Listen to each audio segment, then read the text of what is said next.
भारत आणि अमेरिका यांच्यातल्या प्रस्तावित मुक्त व्यापार कराराचा अंतिम आराखडा आणि संयुक्त निवेदन यावर येत्या 4 ते 5 दिवसात स्वाक्षऱ्या होऊन ते प्रसिद्ध केलं जाईल असं वाणिज्य आणि उद्योग मंत्री पियुष गोयल यांनी म्हटलं आहे.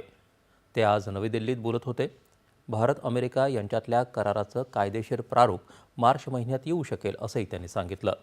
आखाती देशांची मिळून असलेल्या गल्फ कोऑपरेशन कौन्सिलसोबत आज मुक्त व्यापार कराराबद्दल अटी शर्थींविषयक आराखड्यावर गोयल आणि इतर 6 देशांच्या प्रतिनिधींची स्वाक्षरी झाली. त्यावेळी ते बोलत होते.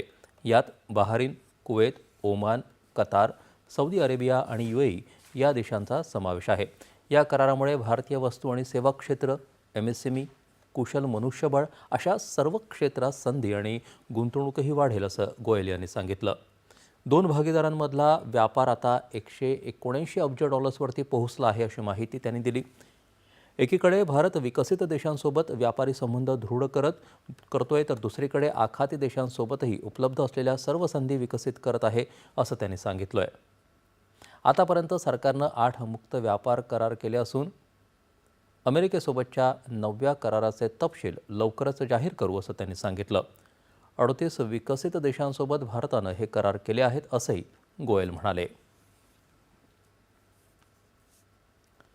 पंतप्रधान नरेंद्र मोदी